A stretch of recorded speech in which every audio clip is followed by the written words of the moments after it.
नमस्कार. लोकशाही मराठीच्या क्रॉस फायरमध्ये मी विशाल पाटील आपल्या सगळ्यांचं स्वागत करतो.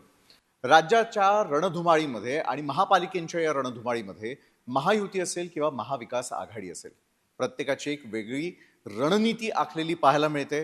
कुठेतरी कोणी सोबत येतंय, कुठेतरी कोणीतरी दुरावतंय. अशा प्रकारची राजकीय परिस्थिती असताना मात्र पुणे पिंपरी चिंचवड महानगरपालिकेमध्ये एक वेगळा प्रयोग पाहायला मिळाला. ज्या दोन्ही राष्ट्रवादी लोकसभा विधानसभेला एकमेकांसमोर उभ्या ठाकलेल्या होत्या, त्याच राष्ट्रवादी मात्र आता महापालिकेच्या निमित्तानं एकत्र येताना दिसतात. याचे पडसाद सर्वसामान्यांमध्ये गेल्यानंतर राष्ट्रवादीच्या कार्यकर्त्यांमध्ये आणि सर्वसामान्य जनतेमध्ये देखील एक आशेची लाट पल्लवित झालेली की दोन्ही राष्ट्रवादी पुन्हा एकत्र येणार.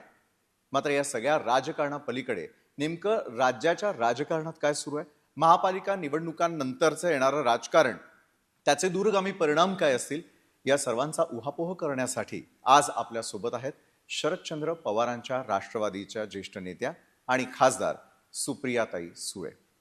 रामकृष्ण हरिताई. वाजवा तुतारी. निश्चित.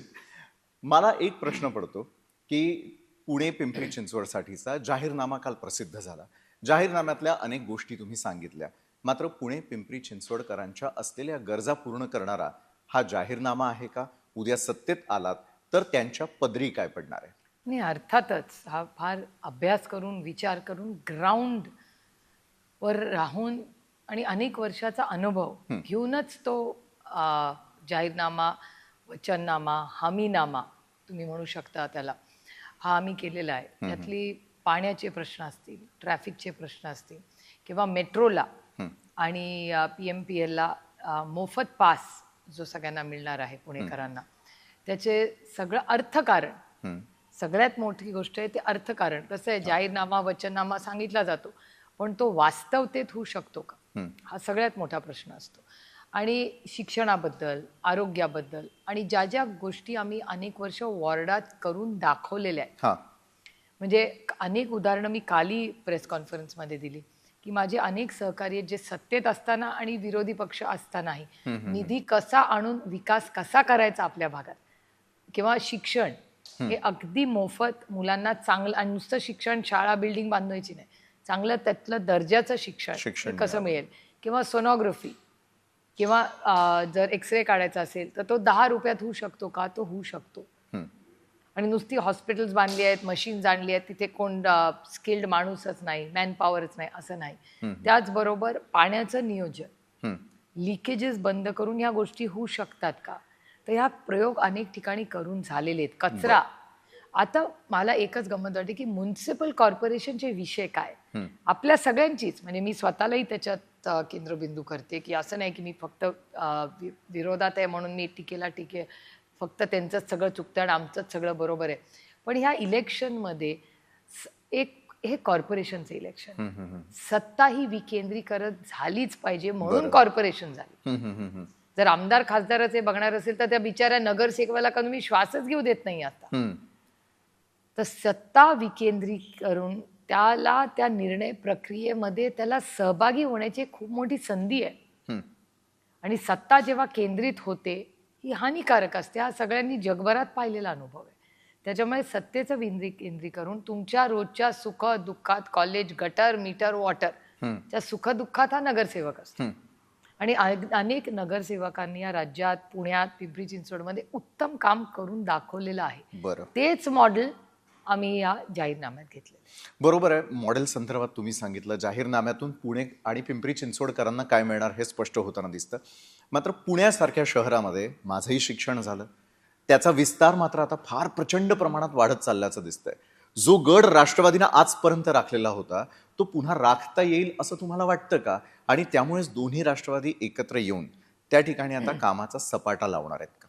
बघा, आम्ही कामाच्या बाबतीत, म्हणजे data speaks louder than words, कामाच्या बाबतीत राष्ट्रवादीबद्दल कधीच कंप्लेन नाही. कालही नव्हती, आजही नाही. वेगळे एकत्र काही असू देत आहेत, ही एक टीम, इफेक्टिव्ह टीम आहे. ह्याच्या बाबतीत मला नाही वाटत महाराष्ट्रात कुणाच्याच मनात तिळमाळ शंका आहे या बाबतीत. पण गंमत अशी आहे की ज्या राष्ट्रवादी आणि काँग्रेसच्या विरोधात भारतीय जनता पक्ष इलेक्शन लढली आणि काँग्रेस मुक्त भारत आणि महाराष्ट्र करू म्हणली, त्यातले जास्तीत जास्त लोक आज भारतीय जनता पक्षामध्ये कुठले, तर ते आमचेच आहेत. बरोबर हा आहे. पहिला मुद्दा.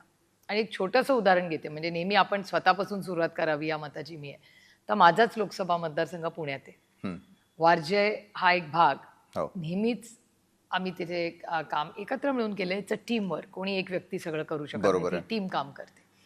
आता त्या भागातले सगळे माझे नगरसेवक हम्म. ज्यांनी, आणि इंटरेस्टिंग फॅक्ट असा आहे की लोकसभेला तो एकच भाग आहे जिथे मी मायनस आहे.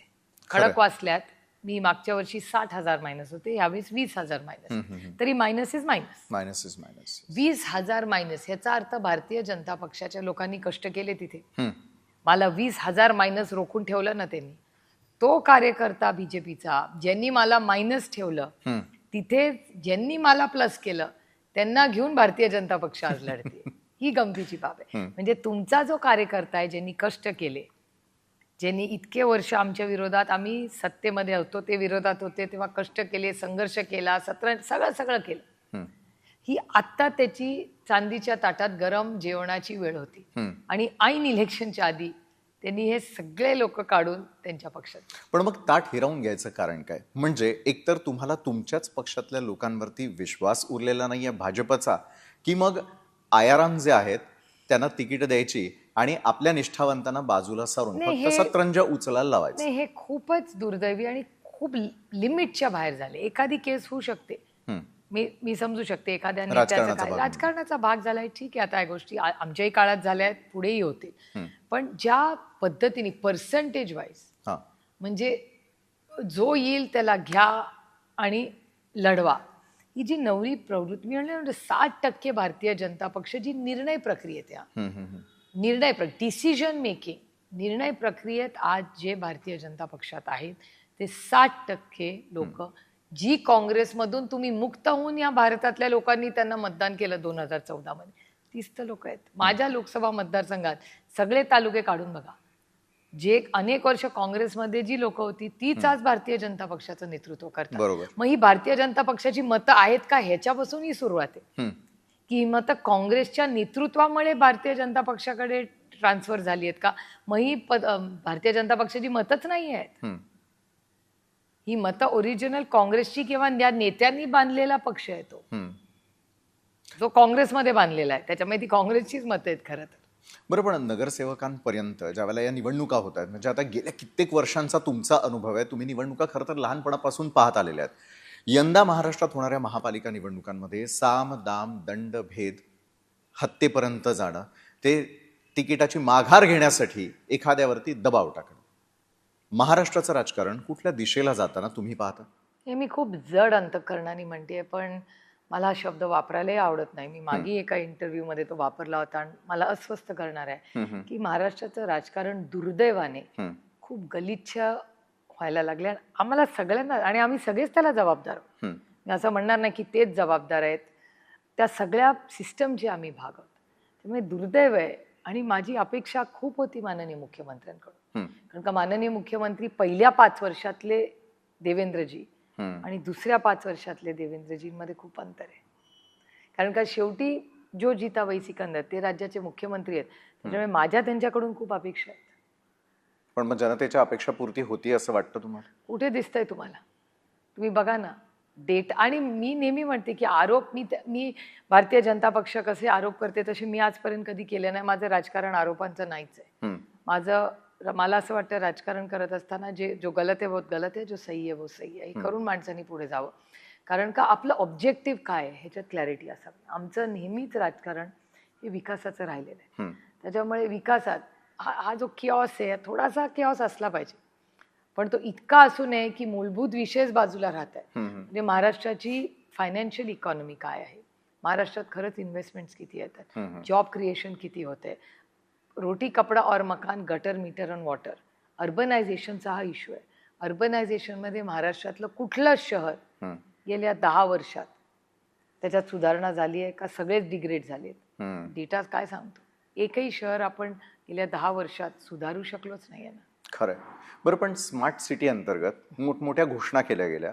त्या स्मार्ट सिटीज तुम्ही महाराष्ट्रभर फिरताय किंवा दिल्लीतून तुम्हाला दिसतात का त्या स्मार्ट सिटीज? त्याहीपेक्षा जे बकाल स्वरूप प्राप्त झालेलं आहे की रस्ते खणून ठेवलेले आहेत, आमच्या मेट्रो कधी धावतील याची आम्हाला प्रतीक्षा आहे, कोस्टल रोडवरनं सुरू असलेलं राजकारण हा फार वेगळा भाग.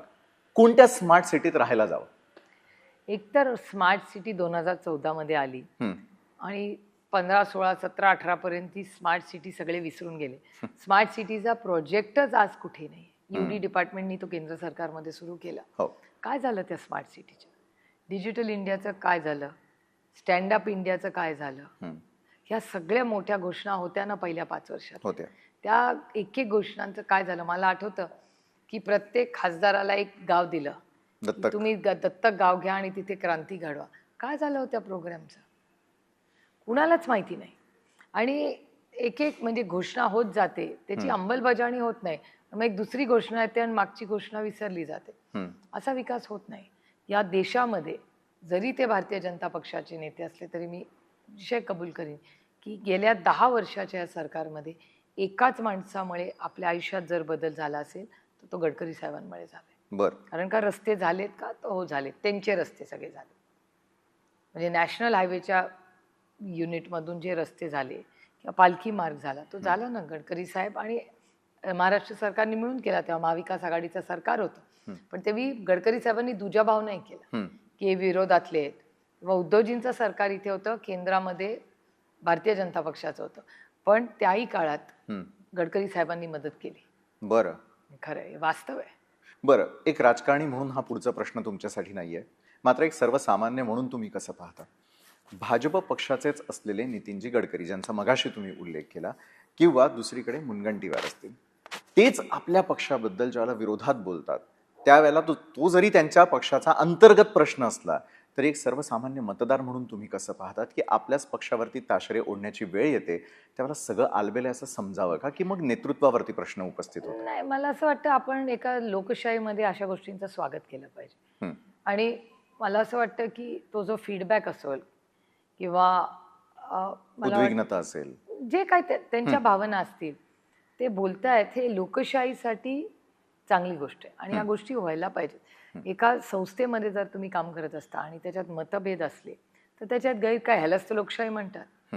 जर नाही कोणी बोललं आणि चुकीच्या गोष्टी होत असतील तर त्याला दडपशाही म्हणतात. आजही महाराष्ट्रात 2 आवाज आहेत जे दडपशाहीच्या विरोधात बोलतायत. ह्याचं उलट आपण स्वागत केलं पाहिजे. खरोखर आहे. बरं, पुणे पिंपरी चिंचवडकरांसाठीच पुढचा प्रश्न मला तुम्हाला विचारायचा आहे की काल आणखी एक जाहीरनाम्यात गोष्ट सांगण्यात आली, PMPLनं असलेला फुकट प्रवास असेल किंवा मेट्रोनं फुकट प्रवास असेल, त्यावरनं मात्र आज सत्ताधाऱ्यांकडून एक मोठी टीका अजितदादांवर करण्यात येते की आम्हाला विश्वासात न घेता देण्यात आलेला हा निर्णय आहे आणि ते तिजोरीला झेपणारा आहे का? हो, त्याचे सगळे इकॉनॉमिक्स काल मांडले ना, मांडले. काल पूर्णपणे पारदर्शकपणे मांडलेत. आणि विरोधकांनी कॉन्फिडन्समध्ये घ्यायचा विषय येतोच कुठे?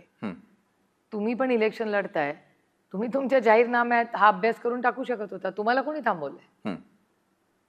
त्याच्यामुळे आणि त्यांची परवानगी घ्यायची गरज नाही. कॉर्पोरेशन अशी चालत नाही. कॉर्पोरेशन ही इंडिपेंडेंटली चालली पाहिजे, कोणाच्या दबावतंत्राने नाही. बरोबर आहे. नगरपालिकेचे किंवा महानगरपालिकेचे मुद्दे हे पूर्णपणे वेगळे असतात. त्याचा राज्याच्या राजकारणाशी किंवा थेट देशाच्या केंद्राच्या राजकारणाशी प्रश्न नसला तरी देखील एक सातत्यानं सत्ताधाऱ्यांकडून पटवलं जातंय की केंद्रात, राज्यात आणि आता महापालिकांमध्ये सत्ता द्या, तुम्हाला बदल घडलेला दिसेल. विकास आणि विनाश यातला फरक कुठेतरी धूसर होत चाललाय का? 5-7 वर्ष होतच ना. भारतीय जनता पक्षाची पुण्यात आणि पिंपरी चिंचवडला सत्ता होती, केंद्रात होती. काय झालं पुण्याचं? आणि विकास आणि विनाश आपण डोळ्यांनीच पाहिला ना. पुण्याचा विनाश केलाच आहे ना त्यांनी. हे दुर्दैव आहे. हा त्यांचाच शब्द आहे म्हणून मी वापरते, एवढे टोकाचे शब्द मी वापरत नाही. पण त्यांनीच उदाहरण दिले म्हणून मी बोलते की पुण्यामध्ये 5 वर्षामध्ये ट्रॅफिक कमी झाला का वाढतोय? कचरा कमी झाला का वाढला? पाण्याचे प्रश्न सुटले का? तर नाही सुटले. मग काय क्रांती केली 7 वर्षात तुम्ही पुण्यामध्ये? काय केलं मला सांगा ना. डेटा ड्रिव्हन त्यांनी सांगावं ना की हो, पुणेकरांनी म्हणलं पाहिजे हो ह्याच्यामुळे आमचं आयुष्य बदल. नाहीच ना. काय क्रांती केली 7 वर्षात? गल्लीपासून दिल्लीपर्यंत त्यांचं सरकार आहे. उद्या जर पुणेकरांनी सत्ता तुमच्या हाती दिलीच, कुठून सुरुवात करावी लागणार आहे या सगळ्या 7 वर्षांचा भर काढण्यासाठी? सगळीकडूनच, प्रत्येक लेवलला पाण्याच्या प्रश्नांचं नियोजनात काम करायला लागेल.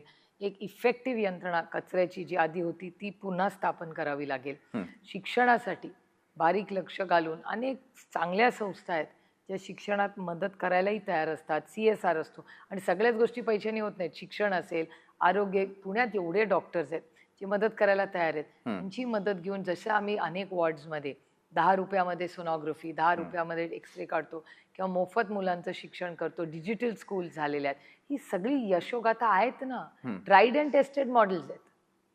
त्याची फक्त स्केलिंग करण्याची गरज आहे, बाकी काय. बरं, पण लोकशाहीला मानणाऱ्या तुम्ही आहात, तुमचा पक्ष आहे.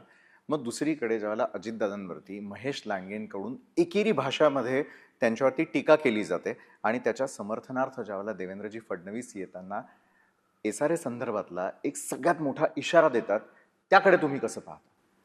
एकतर ते त्यांचे संस्कार आहेत. प्रत्येकाने आपली समोरचा कसा वागतोय आपण कंट्रोल करू शकत नाही, पण आपण कसे वागू शकतोय आपण कंट्रोल करू शकतो. त्याच्यामुळे त्यांनी एकेरी दुहेरी काही त्यांनी केली तर मला असं वाटतं की ते त्यांचे संस्कार आहेत. आम्ही आमच्या संस्कारात आमची लक्ष्मण रेखा आम्ही कधीच केलेली नाही क्रॉस आणि कधी करणारी नाही, कारण का आमच्यावर माननीय आम्हाला अतिशय प्रिय असे कैलासवासी यशवंतराव चव्हाणांचे संस्कार झालेत. त्याच्यामुळे समोरचा कितीही बोलला तरी प्रत्येक गोष्टीला उत्तर देणं हे गरजेचं नसतं. कधीतरी silence has more power than words. त्याच्यामुळे अशा गोष्टीत मी काही एंगेजमेंट पण करणार नाही. आणि ह्या तुतू मेमेमध्ये वगैरे ह्याच्यातून तुमच्या माझ्या आयुष्यात काहीच फरक पडणार नाही. माझं म्हणणं आहे त्यांनी बोलायचं असेल कोणी तरी रोटी कपडावर मकान गटर मीटर वॉटरवर बोलूया ना आपण. तुतू मेमे करून जर तुतू मेमेच करायचे असेल तर तो एक वेगळा अजेंडा असू शकतो, एक वेगळा वेळ असू शकते. आणि आरोप जर तुम्ही करत असाल तर एक यंत्रणा आहे ना ते करायला. मग सोयीप्रमाणे तुम्ही ती यंत्रणा वापरता. मग हे लोकांची गद्दारी आहे ना. की एक नवा पॅटर्न आम्हाला सगळ्यांना पाहायला मिळतोय. मतदार राजाला राजकीय पक्ष विसरलेत का? म्हणजे बिनविरोधचा जो हा नवीन पॅटर्न येताना दिसतोय, बिनविरोध निवडी झाल्यानंतर तुमच्या माझ्या सर्वसामान्यांच्या मताला किंमत उरते? नाही, मला वाटतं तुम्ही खूप सॉफ्टली हे सांगताय. मला असं वाटतं की लोकशाहीची हत्या आहे. बिनविरोध कोणीच निवडून येऊ शकत नाही. आणि युई नाही या माताची, ही लोकशाही आहे, दडपशाही नाही आहे. लोकशाहीमध्ये बिनविरोध एखादा कॅन्डिडेट येऊही शकतो ज्याचं काम फार चांगलं आहे. पण ज्या पद्धतीने बिनविरोध भारतीय जनता पक्षाचे लोक आले हे खूप गंमत वाटली मला.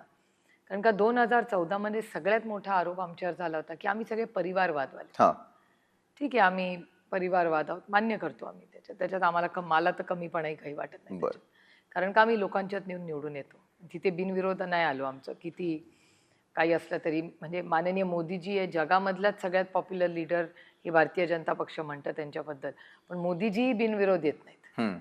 कारण का कदाचित त्यांचा लोकशाहीवर विश्वास असेल, त्याच्यामुळे ह्यांचा फॉर्म्युला ते तिथे चालवत नसतील. आणि मी स्वागत करते त्याचं. मी मोदीजींचे आभार मानते की त्यांनी हा फॉर्म्युला ह्यांचा महाराष्ट्राचा पॅटर्न वापरला नाही आहे त्यांच्याकडे.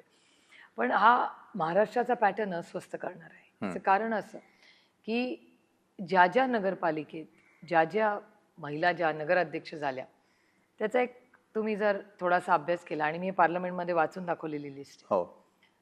कॅबिनेट मंत्र्याची बायको, कॅबिनेट मंत्र्याची बहीण, कॅबिनेट मंत्र्याची वहिनी, कॅबिनेट मंत्र्याची आई, कॅबिनेट मंत्र्याचा भाऊ, नातेवाईक, म्हणजे जे सत्तेमधले आहेत त्यांचे नातेवाईकच, म्हणजे ज्या परिवारवादाबद्दलच भारतीय जनता पक्षाने रान पेटवलं होतं काँग्रेसच्या विरोधात, तोच परिवारवाद त्यांनी पुढचा पल्ला गाठला. आमच्याकडे तरी परिवारवादला तिकीट मिळत होतं, ह्यांनी तर बिनविरोधच, म्हणजे त्या लोकशाहीची हत्या करून बिनविरोधच केलं. आणि हे कुठल्याही सशक्त लोकशाहीसाठी बिनविरोध हे घातक आहे. पुन्हा म्हणते, एखादी केस होऊ शकते, नाही मी म्हणत नाही. कदाचित लोकांना असं वाटतं नाही हा सरपंच चांगला आहे, याला बिनविरोध करायला काही त्याच्यात का. पण घट्टाच्या घट्टा असा, आणि तो पण मला एक सांगा, भारतीय जनता पक्षाचा एखादा साधा कार्यकर्ता बिनविरोध का नाही होऊ शकत चांगल्या कामावर? ती नेत्याची बायको, मुलगी, वहिनी, आईच का असायला पाहिजे? मग कुठली लोकशाही आणि कुठला परिवारवाद आणि कुठला काँग्रेस मुक्त भारत? मग होती ती काँग्रेस बरी होती ना, ओरिजिनल तरी होते. यांनी आधी तर काँग्रेसवाले घेतले सगळे आणि त्याच्यातून बिनविरोध केले. म्हणजे लोकशाहीची पण हत्या आणि काँग्रेसची पण हत्या. उपयोग काय झाला त्याचा? मग ओरिजिनल काँग्रेसच बरी आहे ना, राहा ना काँग्रेस बरोबर. बरं, घराणेशाहीचा आरोप हा पवार कुटुंबावरती सातत्यानं झाला, तसाच आज आता ठाकरे बंधूंवरती होतोय. मुंबई महापालिकेवरती आपलं वर्चस्व निर्माण करण्यासाठी मराठी माणसाला साद घातली जाते. मात्र मला खरंच सांगा, मुंबई कुणाची? अण्णामलाई सारखा माणूस येतो, तो म्हणतो आंतरराष्ट्रीय दर्जाचं शहर आहे आणि मुंबईवरती आमचा सगळ्यांचा हक्क आहे. ठाकरे बंधू त्यांचा दावा करताना दिसून येतात. प्रत्येक राजकीय पक्ष किंवा महायुती आमचाच महापौर होणार हे ठामपणे सांगत असताना सर्वसामान्य मुंबईकरांचा विचार कुणी करणार नाहीये का? मतदारांचा विचार कुणी करणार नाहीये का? मुंबई कुणाची? मुंबई महाराष्ट्राची आहे एकतर, आणि त्याच्यामुळे ह्या ज्या वल्गना असतात अबकी बार 400 पार वगैरे, हे भारतीय जनता पक्षाचे आपण नेहमी बघतो. आणि परिवारवादबद्दल आधी म्हणले तसं, आता परिवारवाद सगळ्यात जास्त कुठल्या पक्षात आहे तर तो भारतीय जनता पक्षात आहे. ज्या भारतीय जनता पक्षाने रान पेटवलं होतं, आज ज्या वास्तूमध्ये आपण बसलोय ना, इथून 5 मिनिटावर तुम्ही चालत गेला तर एका कुटुंबात 3 तिकीटं दिलेत भारतीय जनता पक्षाने. 3 एकाच कुटुंबात. मग जेव्हा काँग्रेस करते ते वाईट, पण भारतीय जनता पक्ष करते ते मेरिट. हा कुठला नियम आणि कुठला कायदा? त्याच्यामुळे भारतीय जनता पक्ष ज्या ज्या गोष्टींवर, ज्या ज्या मुद्द्यांवर जेव्हा निवडून आली ती जुनी, म्हणून मी अनेक वेळा सांगते की ओरिजिनल बीजेपी हा एक चांगला पक्ष होता. आणि कसं आहे की जरी मी विरोधात असले त्यांच्या, तर एक दिलदार विरोधक हा एका लोकशाहीत असलाच पाहिजे. नाही तर मजा काय? म्हणूनच ती लोकशाही ना. कॉपी करून पास करण्यात काय मजा? अभ्यास करून पास करण्यात एक वेगळी गंमत असते, एक आत्मविश्वास असतो आणि त्याच्यात एक खरेपणा असतो. पण ह्या दुर्दैवाने आता जे राजकारण महाराष्ट्रात भारतीय जनता पक्ष करू गाते हे ओरिजिनल बीजेपी नाही. मी या पूर्ण इलेक्शनमध्ये पुण्यामध्ये, बापट साहेब तर आता नाहीत आपल्यावर, पण प्रकाश जावडेकर आहेत तरी कुठे हो? ज्याच्यामुळे ज्यांच्या कष्टा, म्हणजे प्रकाश जावडेकर जी हे खूप मोठे भारतीय जनता पक्षाचे नुसते नेते नाही, इफेक्टिव्ह स्पोक्स पर्सन होते. ते जेव्हा आमच्यावर टीका करायचे तेव्हा असं वाटायचं अरे बापरे, केवढा अभ्यास करून येतात, आता ह्याला अभ्यास करूनच उत्तर द्यायला लागेल. आता तशी परिस्थितीच राहिली नाही. आज काय फार हे लोकांचे मी अटॅक बघते ते, आता त्यांना डिफेंड, तुम्ही इंटरव्ह्यूज काढून बघा भारतीय जनता पक्षाच्या मोठ्या नेत्यांची, त्यांना डिफेंड करणं अवघड झालेलं आहे. ते साम दाम दंडभेद करून करत असतील, पण हे सस्टेनेबल मॉडेल आहे. कारण जर असेल तर हे लोकशाहीसाठी नुसतं घातक नाही आहे, राज्याच्या आणि देशाच्या ऐक्यासाठी घातक आहे. बरोबर आहे. मात्र पुण्यात ज्या 2 राष्ट्रवादी एकत्र येताना दिसल्या, कारण एक सत्तेमध्ये एक विरोधकांच्या भूमिकेत आहे, थेट राज्य सरकारच्या बाबतीत पाहायला गेलं तर. मात्र तोच पॅटर्न कुठेतरी मुंबईत राष्ट्रवादीला का करावा असं वाटलं नाही? कारण एका बाजूला ठाकरे बंधू देखील एकत्र येत आहेत. 2 राष्ट्रवादी एकत्र आल्या असत्या तर मुंबईमध्ये देखील काही करिश्मा करता आला असता. याबाबत विचारविनिमय झाला की नाही झाला? आमचा प्रयत्न मुंबईसाठी होता की महाविकास आघाडी एकत्र लढा. बरोबर. आणि मुंबईत आम्ही तर दोन्ही ठाकरेंबरोबरच आहोत.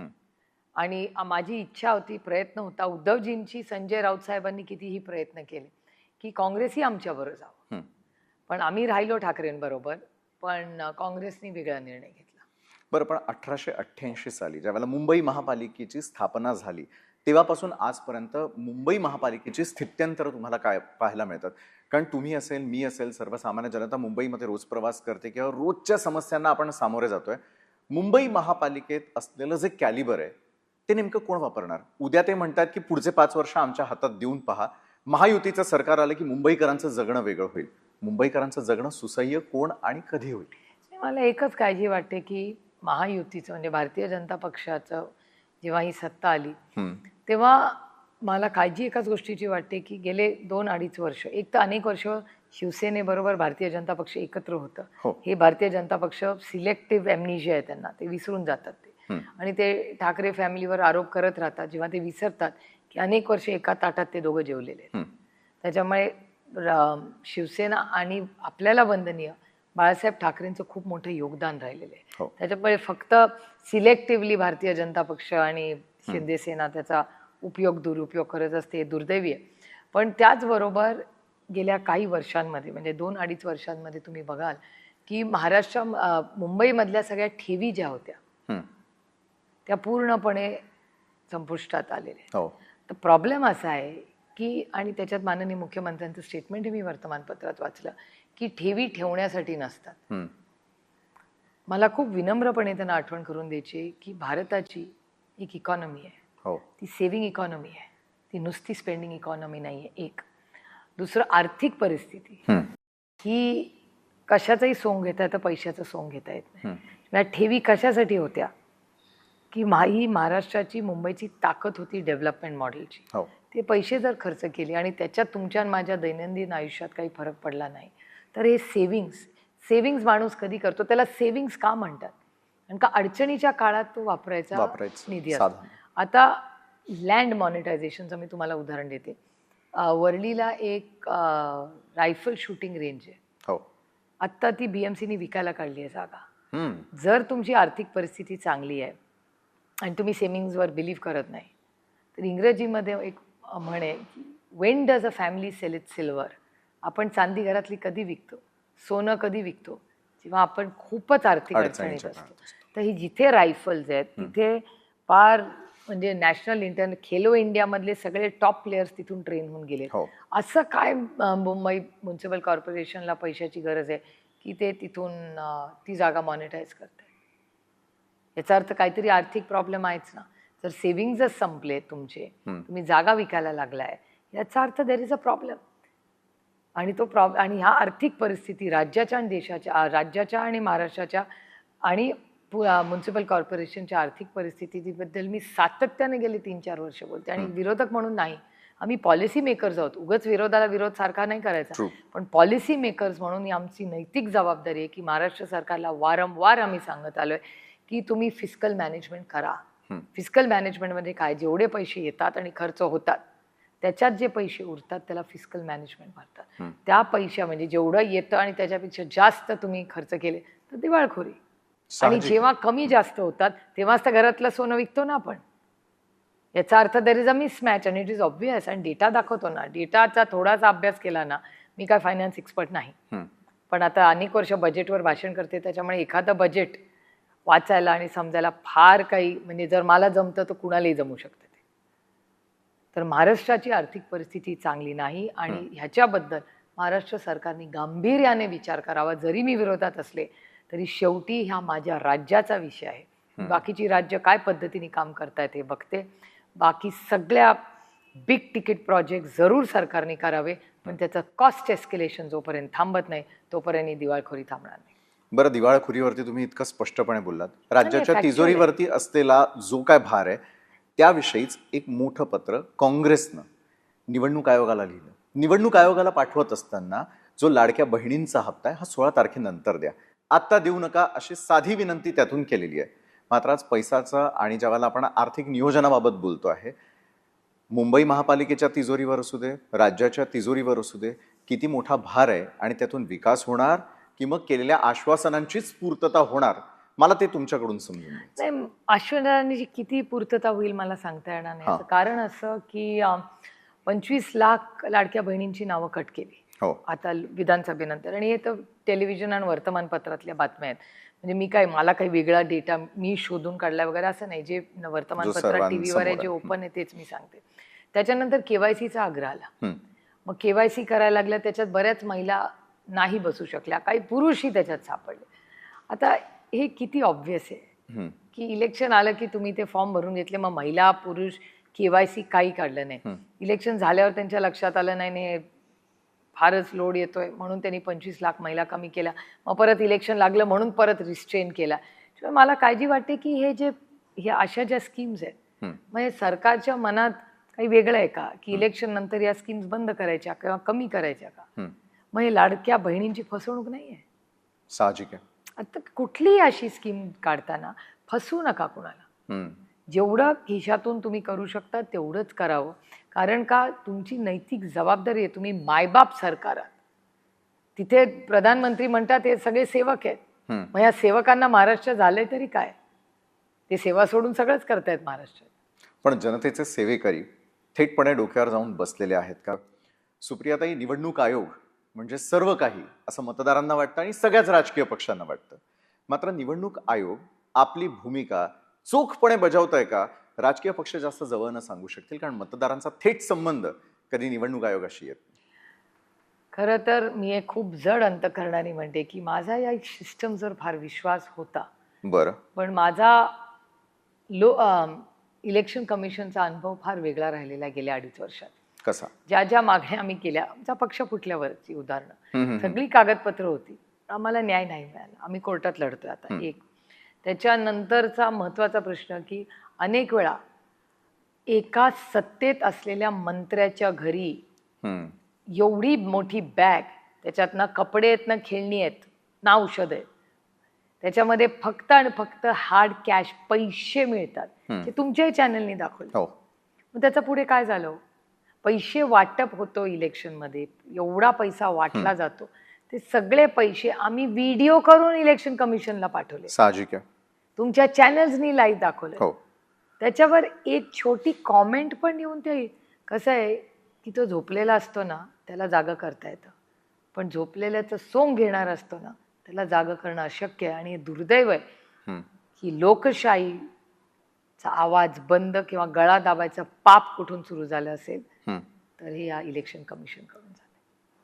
बरोबर आहे. मात्र ज्या वेळेला आत्ताच मगाशी पार पडलेलं हिवाळी अधिवेशन असेल, केंद्रातलं अधिवेशन असेल, त्यामध्ये विरोधकांचा आवाज कुठेतरी दबलाय असं तुम्हाला नाही का वाटत? म्हणजे ज्या प्रखरतेनं विरोधकांनी विरोध करायला हवा तो होतोय का, की विरोधकांवरही दबाव आहे? नाही, मी महाराष्ट्राचं नाही सांगू शकत, कारण का एक तर मी त्या हाऊसची मेंबर नाही, पण जे वर्तमानपत्रात वाचते एक तर सेशन खूपच लहान होतं, छोटं होतं. फार. म्हणजे मला आश्चर्य वाटते की 4-5 दिवसाच्या सेशनमध्ये एवढ्या मोठ्या महाराष्ट्राची चर्चा कशी होणार.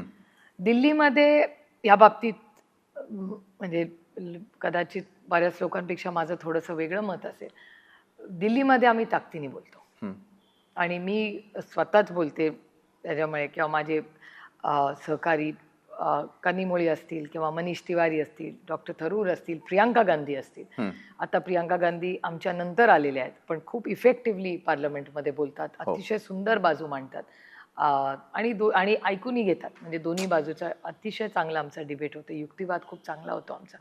त्याच्यामुळे बरेच असे लोक आहेत जे आम्ही आमची भाषणं करतो, कधी आम्हाला अपुरा वेळ मिळतो पण पूर्ण ताकदीने आमची बाजू मांडण्याचा प्रयत्न आम्ही सगळेच करत असतो आणि मनापासून सगळे करतो.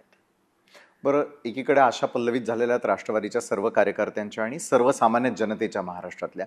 कारण ज्यावेळेला आम्ही लोकलनं प्रवास करतो किंवा सर्वसामान्यांमध्ये मिसळतो, एक गोष्ट दिसते की राष्ट्रवादीनं जरी पुण्यामध्ये हा वेगळा निर्णय घेतलेला असला, पुणे पिंपरी चिंचवडसाठी, तरी देखील पुढच्या काळामध्ये राष्ट्रवादीचं विलिनीकरण व्हावं ही सर्वसामान्यांची इच्छा आहे. सुप्रियाताईंची काय इच्छा? एक तर आमच्याकडे चर्चा चाललेली नाही, त्याच्यामुळे या गोष्टीची चर्चाच नाही, विषयच नाही, त्याच्याबद्दल मी माझं मत कसं सांगणार? What is not on the table, how can you discuss it? दुसरं, आमची आघाडीही झालेली आहे पुण्यात आणि पिंपरी चिंचवड. आमची चर्चा इथपर्यंतच सीमित आहे. आता जिल्हा परिषदचं इलेक्शन येईल, त्याच्यात काय करायचं ह्याची चर्चा होऊ शकते आणि त्याच्यामुळे पुढच्या काही दिवसात हे कॉर्पोरेशन संपल्यानंतर जिल्हा परिषदची चर्चा होईल, कार्यकर्त्यांच्या मनात काय काय इच्छा आहेत त्याच्यावर आम्ही चर्चा करू आणि लोकशाही चॅनलला मी नक्की तेव्हा सांगेन काय मनात आहे राष्ट्रवादी काँग्रेस पक्षाच्या. बरं, पण सुप्रियाताई, ज्या वेळेला तुम्ही सर्वसामान्यांमध्ये मिसळताय, प्रचारापासून जरी दूर असल्या तरी तुमचा जनसंपर्क दांडगा आहे. कारण ज्याही ठिकाणाहून तुम्ही जाणार तिथल्या स्त्रियांना, तिथल्या युवकांना, युवतींना भेटण्याचा तुम्ही सातत्यानं प्रयत्न करतात. जेन झी जी पुढच्या 2029ला कदाचित टार्गेटवरती असू शकते, त्याचा कालच ट्रेलर आम्हाला भाजपच्या मुंबईच्या देवाभाऊंसाठी असलेल्या एका गाण्यामधून पाहायला मिळाला. जेनझी, त्यांच्या राजकारण्यांकडून असलेल्या अपेक्षा आणि पुढचं 2029चं जेनझी हे मतदार म्हणून असलेलं टार्गेट किती महत्वपूर्ण निर्णय आणि राजकारणाला कलाटणी देणारे ठरू शकता? जेनझी ही प्रत्येक 10 वर्षांनी येतच असते, त्याच्यामुळे त्याच्यात काही एक वेगळेपणा हा असतो आणि तो असलाच पाहिजे. म्हणजे आपली 10-10 वर्षाची बघा ना आयुष्य, तेव्हा एक जेनझी येतच होती ना, एक नवीन जनरेशन दर 10 वर्षांनी येते, बदलते. आता त्या जेनझी बद्दल वेगळ्या पद्धतीने मत झालं, कारण का त्याला मतं मांडायचं एक वेगळं व्यासपीठ मिळालं. सोशल मीडिया तंत्रज्ञानामुळे त्याची विजिबिलिटी बदलत राहते आणि चेंज इज इनएव्हिटेबल. बदल हे होतच असतात. एकच गोष्ट कॉन्स्टंट या जगात आहे, तो म्हणजे बदल. त्यामुळे आपल्याला प्रत्येकाला त्याच्याबद्दल बदलावंच लागतं. बरोबर आहे. बरं, या पुढच्या काळामध्ये मतदारांना काय आवाहन करणार आहात? मतदार ज्या वेळेला घरातून बाहेर पडेल त्यावेळेला मला कुठल्या बॅलेटवरती तिथे जाऊन मतदान करायचं आहे, कुठल्या पक्षाला मतदान करायचं, याच्या आधी सारासार विचार त्यांचा कुठला असायला हवा? नाही, एकतर विचार करूनच, या एक माझं वैयक्तिक मत आहे आणि आदरणीय पवार साहेबांनी मला नेहमीच सांगितलंय की कधीही मतदाराला अंडर एस्टिमेट करू नका. तो हुशारच आहे आणि तो व्यवस्थितच मतदान करतो. जो कोणी मतदार असेल. आणि मतदार राजा कधी चुकत नाही, आपण कमी पडतो. बरोबर. त्याच्यामुळे मतदार राजा हा लांबून विचार करूनच गोष्टी करत असतो. त्याच्यामुळे माझं एवढंच म्हणणं असेल, मी अर्थातच म्हणेन रामकृष्ण हरी वाजवा तुतारी, त्यामुळे मी तुतारीलाच मतदान करीन असं म्हणेन. पण अर्थातच मला मला या जरी अनेक वेळा यश आणि अपयश या दोन्ही गोष्टी आल्या असल्या एक पक्ष म्हणून, तरी मला महाराष्ट्राच्या आणि भारताच्या त्या मतदारावर माझा विश्वास आहे. बरोबर आहे. महाराष्ट्रातल्या मतदारावरती तुम्हाला विश्वास आहे, मात्र तुमच्या नेतृत्वावरती महाराष्ट्रातल्या सर्वसामान्यांचा देखील तितकाच विश्वास आहे. एक प्रश्न आहे सर्वसामान्यांकडून, उद्या केंद्रात जर मंत्रीपद मिळालं किंवा तशा काही अपेक्षा जर असतील तर त्या सर्वसामान्यांनी तुमच्याकडून ठेवाव्यात का? कारण कॅलिबर आहे, संसद रत्न म्हणून आम्ही तुम्हाला ऐकलेलं आहे. तुमचं ॲनालिसिस 5 मिनिटांचं असू दे किंवा 25 मिनिटांचं असू दे, त्यामध्ये डेटा जो आहे तो भरभरून दिलेला असतो आणि ते पटतील अशा प्रकारची मतं असतात. मात्र जोपर्यंत तुम्ही सत्तेत जात नाही, केंद्रात जात नाही, एखादं पॉवर तुमच्या हातात येत नाही, तोपर्यंत ते बदल केवळ विचारांपुरती मर्यादित राहतात. तशी संधी मिळाली तर सुप्रियाताई काय करणार? एकतर माझ्या 29च्या इलेक्शनला मी तुम्हाला माझा कॅम्पेन मॅनेजर करणार आहे. कारण तुम्ही एवढ्या चांगल्या गोष्टी माझ्याबद्दल बोललाय की मी तुम्हालाच पुढे करणार आहे. पण ती रियालिटी आहे ताई. नाही, हा तुमचा चांगुलपणा आहे. You are being too kind to me. पण मला असं वाटतं की मी असा ऍक्च्युली विचारच करत नाही. माझं पॉलिटिक्स हे ह्या पद्धतीत खूप वेगळं आहे. कारण मला असं वाटतं की इफेक्टिव्ह राजकारणी हे आणि पॉलिसी मेकर, म्हणजे आता हे दुर्दैव आहे की अनेक लोक मंत्री राहिलेले आहेत पण पॉलिसीवर काहीच इम्पॅक्ट नाही, आणि काही लोक विरोधात राहिलेत किंवा MP राहिलेत आणि ते, त्यामुळे मी फार त्या ह्याच्यात अडकत नाही की हे झालं तरच हे पद मिळालंच तर, असं नाही. पण पॉलिसी मेकिंग माझी कोर स्ट्रेंथ असं मला वाटतं, हे पॉलिसी मेकिंग आहे. त्याच्यामुळे एखादं बिल आलं की त्याच्या ज्या JPCs असतील किंवा सिलेक्ट कमिटीज असतात, त्याच्यात मला बारामती लोकसभा मतदारसंघातल्या लोकांनी जी संधी मिळाली त्याच्यामुळे मला काम करायची संधी मिळते. जे नवीन इन्कम टॅक्सचे जे नियम कायदे आले, ते सगळ्या इन्कम टॅक्सची बिलच्या सिलेक्ट कमिटीमध्ये मी काम केलं. त्याच्यानंतर आता ज्या कंपनीज जर दिवाळखोरीवर गेल्या तर त्याचं एक बिल आहे आपलं भारत सरकारचं, तर ते आणखीन चांगलं कसं करता येईल त्याच्यावर आम्ही आता तोच रिपोर्ट आम्ही आता दिल्लीत पास केलाय. त्याच्यानंतर आता एक बिल होम मिनिस्ट्रीने आणलंय ज्याचा आम्ही ताकदीने विरोध केलाय की जर 30 दिवस एखादा मंत्री जेलमध्ये असेल तर त्याचा राजीनामा घ्यायचा अधिकार प्रधानमंत्र्याला आणि प्रेसिडेंट ऑफ इंडियाला आहे. त्याचा मी तर म्हणजे राष्ट्रवादी काँग्रेस पक्षाने ताकदीने त्याचा विरोध केला आणि आमचं मत आहे की हे नका करू, हे हानिकारक आहे. त्यामुळे अशा अनेक ठिकाणी जे म्हणजे दिल्लीला मला खासदार म्हणून का पाठवलंय की या ज्या पॉलिसीज आहेत, हे जे निर्णय होतात भारत सरकारचे, कुणाचंही सरकार असलं तर त्याचा इम्पॅक्ट, त्याचं असेसमेंट आणि त्याचं इम्प्लिमेंटेशन, या 3 टप्प्यात आम्ही काम केलं पाहिजे आणि ते करण्याचा मी प्रयत्न करते. आणि आता म्हणजे कुठल्या बाजूला मी बसणार किंवा त्याच्यातून कुठली जबाबदारी मिळणार हे काळच ठरवेल. आणि काही गोष्टी काळावर सोपवायच्या असतात. आपण आपलं काम निष्ठेने करायचं असतं, आपलं ऑब्जेक्टिव्ह काय आहे ह्याच्यात कधी गल्लत करायची नसते. पण कन्सिस्टन्सी इज द की, हे तुमच्याकडे बघून आम्हाला निश्चित लक्षात येतं. जाता जाता एक शेवटचा आणि महत्त्वाचा प्रश्न, पुढच्या काळातला महाराष्ट्र किंवा देश हा पवार साहेबांच्या नजरेतून नेमका कसा आहे? कारण त्यांनाही त्रास होत असणार या बदलणाऱ्या गोष्टींचा. पण एक लेख म्हणून हा प्रश्न, एक राजकारणी म्हणून नव्हे. नाही, मी एकच गोष्ट तुम्हाला सांगेन, ह्या सगळ्या इलेक्शन प्रक्रियेतून जे मी बघते की एकच गोष्ट मी सांगेन तुम्हाला की शरद पवार शांत आहेत. आणि मी स्वतः त्यांना अनेक वेळा ही गोष्ट बोलली आहे की हे सगळं इलेक्शन मला अस्वस्थ करतं. हे सगळं कारण ज्या पद्धतीने बिनविरोध झाले, ज्या पक्षांनी आघाड्या, आणि मी स्वतःही त्याला केंद्रबिंदू, मी आज असं कधीच म्हणत नाही की एक कार्ड ब्लँकेट की सगळं वाईट त्यांचं, 70 साल में क्या हुआ, असली भाषणं मी करत नाही. 10 वर्षातही जरी मोदी साहेबांचे आणि आमचे टोकाचे मतभेद असले तरी काही गोष्टी चांगल्या त्यांनी केल्या आहेत. अच्छे को अच्छा कहना चाहिए. ऑपरेशन सिंदूरला आमचा पहिला पक्ष होता जो ताकदीने म्हणाला की पहलगामला अटॅक झालाय, हा देशावर अटॅक आहे, ही एकामेकावर टीका टिप्पणी करायची वेळ नाही. आपण देशाच्या ऐक्यासाठी ताकदीने एकत्र राहायला पाहिजे. पहलगाम अटॅक मध्ये आम्ही जातीने तेव्हा सरकारवर उभं राहिलो आणि त्यावेळेस मी काँग्रेसलाही मार्क देईन, कारण का हा काँग्रेसचाही मनाचा मोठेपणा होता की राहुलजी, त्या मीटिंगमध्ये मी होते, ऑल पार्टी मीटिंगमध्ये, आणि राहुलजी आणि खडगे साहेबांनी ही तीच लाईन घेतली की हम देश के साथ है, हम प्रधानमंत्री जी के साथ है. बरोबर. निश्चितच म्हणजे देशाचं आणि महाराष्ट्राचं भवितव्य काय हे 16 तारखेला कळेलच, कारण नगरपालिका निवडणुकांचे नगरपालिकेने देशाचं आणि राज्याचं भवितव्य नाही हो ठरवलं. पण राजकारणाला कलाटणी देणारी ही महापालिका निवडणूक आहे. प्रत्येक इलेक्शननी काही ना काहीतरी बलत होतात. त्याच्यामुळे हे जे टीव्हीवर खूप मोठ्या मोठ्या गोष्टी होतात ना, तसं नसतं. ते तेवढं ड्रामॅटिक नसतं. एखादी लोकसभा किंवा स्टेट इलेक्शन कलाटणी देऊ शकते, पण एखादं कॉर्पोरेशनचं इलेक्शन हे मला उलट वाटतं की त्याचा एवढं मोठं करून खरं तर तुम्ही त्याचे जे कोर आहे त्याचा तोच कुठेतरी विसरला जातोय. कॉर्पोरेशनचं कामच सोडून बाकीचीच चर्चा होते. गटर मीटर वॉटर बद्दल कोणी बोलतच नाहीये. हेच तर कॉर्पोरेशनचं काम आहे. का तुम्ही सोडताय त्या कॉर्पोरेशनला? कॉर्पोरेशननी तेच काम केलं पाहिजे. साहजिक आहे. आणि ते कामं पूर्ण करणारे अशा प्रकारचे नगरसेवक येतात का, त्याकडे आमचंही लक्ष असेल. खूप खूप धन्यवाद सुप्रियाताई, तुम्ही वेळात वेळ काढून आमच्याशी चर्चा केलीत त्यासाठी. तर आजच्या क्रॉस फायरमध्ये वेळ झालेली आहे इथंच थांबण्याची. मात्र ताज्या घडामोडींसाठी पाहायला विसरू नका लोकशाही मराठी.